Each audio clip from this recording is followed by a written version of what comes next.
গৌড়বঙ্গ বিশ্ববিদ্যালয়ের উপাচার্য পবিত্র চট্টোপাধ্যায় অপসারিত। রাজ্যপাল সংঘাত ফের চরমে। মঙ্গলবার গভীর রাতে হঠাৎ করে গৌড়বঙ্গ বিশ্ববিদ্যালয়ের উপাচার্য পবিত্র চট্টোপাধ্যায়কে অপসারণের নির্দেশ দিলেন আচার্য তথা রাজ্যপাল সিভি আনন্দ বোস। বুধবার সকালে খবরটি প্রকাশ্যে আসতেই শিক্ষা মহলে তীব্র চাঞ্চল্য শুরু হয়। রাজ্যপালের এই সিদ্ধান্তকে কেন্দ্র করে ফের রাজ্য বনাম রাজ্যপাল সংঘাতের আবহ ঘনীভূত হয়েছে। উল্লেখ্য, রাজ্যের সমস্ত বিশ্ববিদ্যালয়ের আচার্যই রাজ্যপাল। সূত্রের খবর, 25শে আগস্ট সমাবর্তন অনুষ্ঠান আয়োজনের নির্দেশ দিয়েছিলেন রাজ্যপাল, কিন্তু বিশ্ববিদ্যালয় কর্তৃপক্ষ সেই নির্দেশ পালন করতে ব্যর্থ হয়। দায়িত্ব পালনে ব্যর্থতার অভিযোগে উপাচার্যকে অপসারণ করা হয়েছে বলেই রাজভবন সূত্রে জানা গিয়েছে।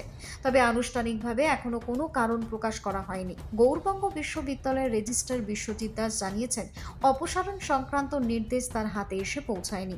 বিষয়টি তিনি কেবল উপাচার্যের কাছ থেকেই শুনেছেন। এরপরেই তিনি রাজ্যের উচ্চশিক্ষা দপ্তরের সঙ্গে যোগাযোগ করেন।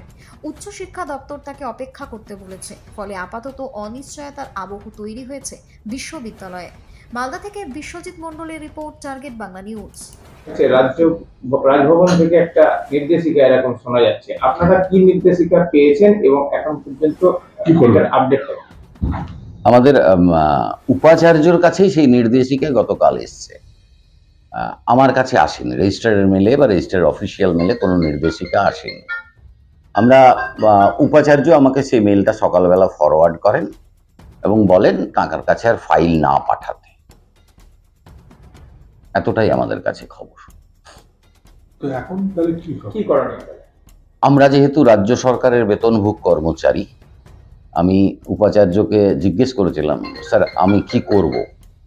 তখন তিনি বলেন আমি এখনো তিনি উপাচার্য মনে করি, তিনি বলেন যে তুমি তোমার দপ্তরকে জানাও।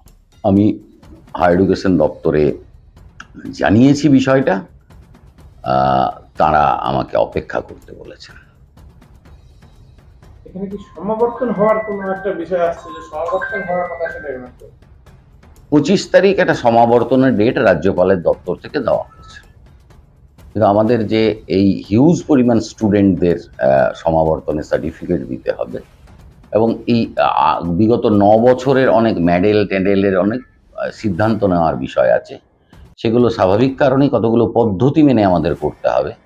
সেই পদ্ধতিগুলো আমরা করছিলাম, কিন্তু আমরা জানিয়েও ছিলাম যে এত শর্ট টাইমের মধ্যে করা সম্ভব নয়, আমাদের টাইম এক্সটেন্ড করা হোক। সেই চিঠি আমরা নির্দিষ্ট তারিখের 1 মাস আগে সেটা পাঠাই, কিন্তু অপর প্রান্ত থেকে আমরা কোনো রেসপন্স পাই।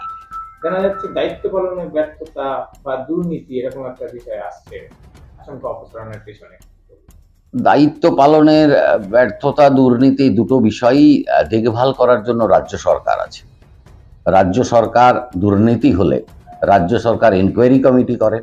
এনকোয়ারি কমিটিতে আমরা ফেস করি, যে কোনো বিশ্ববিদ্যালয় ফেস করে, তারপর যা সিদ্ধান্ত হয় সেটা সিদ্ধান্ত। যতক্ষণ না তার শেষ অবধি যাওয়া যায়, এনকোয়ারি করে শেষ অবধি, তার আগেই যদি এই ধরনের উড়ো বিষয় বলা হয় যে দুর্নীতি বা দায়িত্ব পালনে ব্যর্থতা, সেটা তো perspective, man to man vary করে, কে কোনভাবে নেবেন।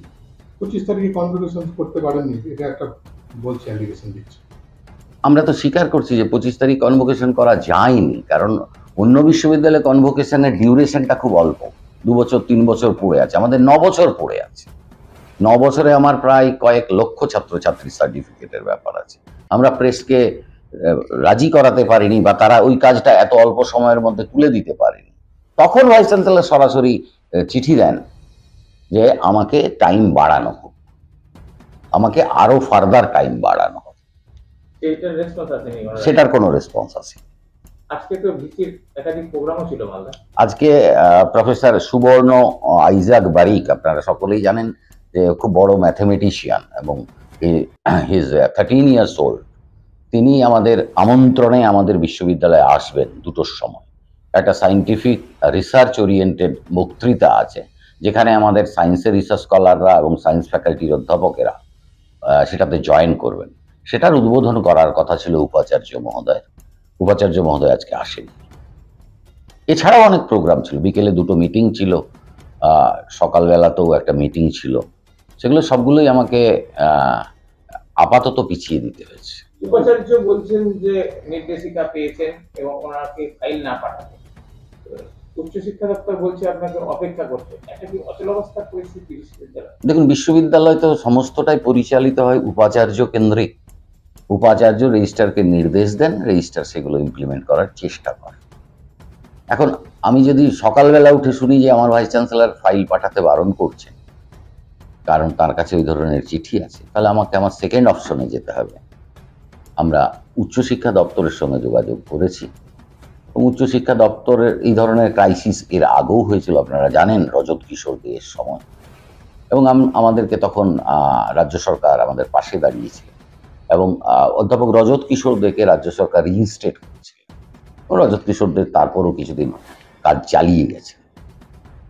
তো আমাকে যে কোনো বিষয়ে আমি প্রাথমিকভাবে উপাচার্যকে জানাবো। উপাচার্য জানানোর কথা হায়ার এডুকেশন ডিপার্টমেন্ট, যেহেতু উপাচার্য জানাবেন না, আমাকে জানাতেই হবে। আমি সংঘাতটা কি রাজ্যপাল বনাম রাজ্য সরকারের জায়গায় চলে গেল? আমাদের সবচেয়ে বড় ক্ষতি হয়ে গেল যে আমাদের এখন এই সামনে অনেকগুলো কাজ ছিল। একটা ফিজ নিয়ে ছাত্রছাত্রীদের একটা সিদ্ধান্ত নেওয়ার বিষয় ছিল। আমাদের এটা একটা ইন্টারন্যাশনাল প্রোগ্রাম। আমরা 6 মাস ধরে যোগাযোগ করে প্রফেসর বারিককে এনেছি যাতে ছাত্রছাত্রীরা ইয়ে হয়। এছাড়াও হচ্ছে যে আপনার এই যে সামগ্রিক যে ডেভেলপমেন্টের কাজগুলো হচ্ছিল, ছাত্রছাত্রীদের পরীক্ষা হয়েছে, এর মধ্যে রিসার্চ স্কলারদের, তাদের রেজাল্ট আমরা বের করতে পারবো না উপাচার্য না থাকলে। সার্বিকভাবেই আমাদের একটা অচল অবস্থা সৃষ্টি হচ্ছে। শোনা যাচ্ছে একটা তৃণমূলের ভবনে নাকি মিটিং করতে গেছে, এই কলেজেরই একজন ছাত্রের রেজাল্ট আটকে যাওয়া নিয়ে। এই বিষয়ে আমার কিছু জানা নেই।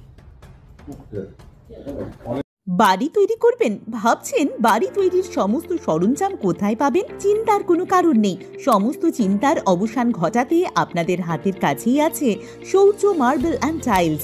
বাড়ি তৈরির সমস্ত সরঞ্জাম, ইট, বালি, স্টোন চিপ, সিমেন্ট, রড থেকে শুরু করে সমস্ত কিছুই পেয়ে যাবেন শৌর্য মার্বেল অ্যান্ড টাইলসে। শুধু তাই নয়, বাড়ি তৈরি করলেন, বাড়িতে পাথর বসাবেন, টাইলস লাগাবেন, বেসিন লাগাবেন, তাও পাবেন শৌর্য মার্বেল অ্যান্ড টাইলসে। Marble, granite, tiles, sanitary, bath fittings দ্রব্যর একমাত্র বিশ্বস্ত প্রতিষ্ঠান। আমাদের ঠিকানা হলো ভগবতী বালিকা বিদ্যালয়ের পাশে। আমাদের দ্বিতীয় কাউন্টারটি হলো গোঘাট 1 বিডিও অফিসের গেটের সম্মুখে। বিশদে জানতে কল করুন 9064236218-এ। প্রোপাইটার রাজা বিশ্বাস, গোঘাট, বকুলতলা, হুগলি। আসলে রাজ্য সরকারের উচ্চশিক্ষা দপ্তরের বাইরে গিয়ে একটা সমান্তরাল প্রশাসন চালানোর চেষ্টা করছেন আমাদের রাজ্যপাল রাজভবন দ্বারা। তারই এটা একটা নজির বলে আমরা মনে করি। এর আগেও আমরা দেখেছি যে গৌড়বঙ্গ বিশ্ববিদ্যালয়ের এর আগের যিনি উপাচার্য ছিলেন অধ্যাপক রজত কিশোর দে, তাকেও কিন্তু এই রাজভবন থেকে সরিয়ে দেওয়া হয়েছে। তিনি নিয়োগ করছেন, আবার তিনি সরিয়ে দিচ্ছেন তার কথা মতো কাজ না করার জন্য। আমরা মনে করি যে এটা রাজনৈতিকভাবে উদ্দেশ্য প্রণোদিত, যে এই রাজ্যপাল বা রাজভবনের কথা ভাইস চ্যান্সেলররা শুনছেন না বলে তাদেরকে সরিয়ে দেওয়া হচ্ছে। আমরা এর তীব্র ধিক্কার জানাই এবং তিনি যে কারণটা দেখিয়েছেন যে কর্তব্যে গাফিলতি এবং দুর্নীতির জন্য সরানো হচ্ছে, আমরাও জানতে চাই যে আমাদের ভাইস চ্যান্সেলর স্যার কী কর্তব্যে গাফিলতি করেছেন এবং কী দুর্নীতি করেছেন।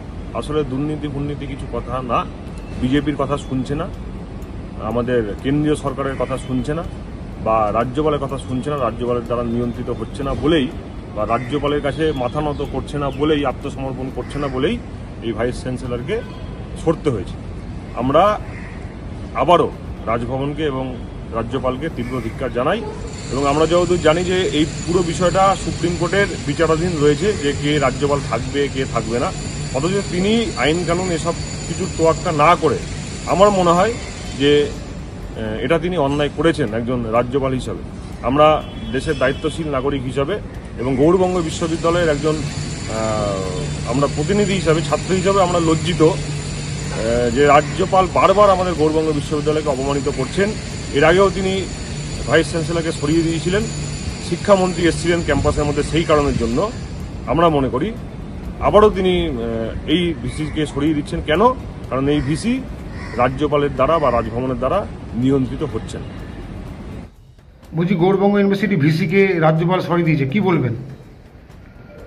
দেখুন, এই প্রথম রাজ্যপাল কিংবা ভিসি সরে গেছে এরকম তো না। এর আগে বহুবার গৌরবঙ্গ ইউনিভার্সিটির উপাচার্যদের সরানো হয়েছে।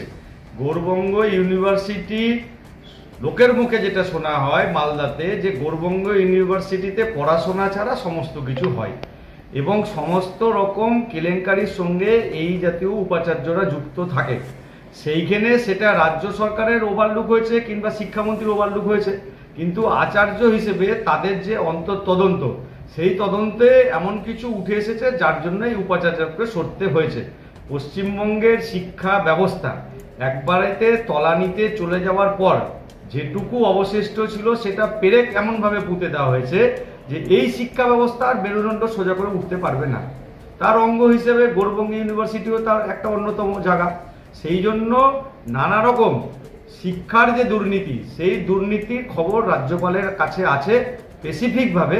সেই জন্যই উপাচার্যকে লিখিতভাবে হোক আর মৌখিকভাবে হোক তার জায়গা থেকে সরে যেতে হয়েছে। বলছি এর ইফেক্টটা ছাত্রদের উপর পড়বে না? না, যারা গৌরবঙ্গ ইউনিভার্সিটি আন্ডারে থাকে এই সমস্ত ছাত্ররাও অভ্যস্ত হয়ে গেছে। আজকে দীর্ঘদিন ধরে ঠিকমতো খাতা দেখা হয় না, দীর্ঘদিন ধরে খাতা না দেখে নম্বর পেয়ে যাচ্ছে, দীর্ঘদিন ধরে বাড়ির লোক যুক্ত থাকছে, দীর্ঘদিন ধরে পরীক্ষা হয় না, এই সমস্ত চলছে। সেটাতে ছাত্ররাও তো সমাজের মধ্যে আছে, এরাও এই গৌরবঙ্গ ইউনিভার্সিটির যে কালচার, সেই কালচারে অভ্যস্ত হয়ে গেছে।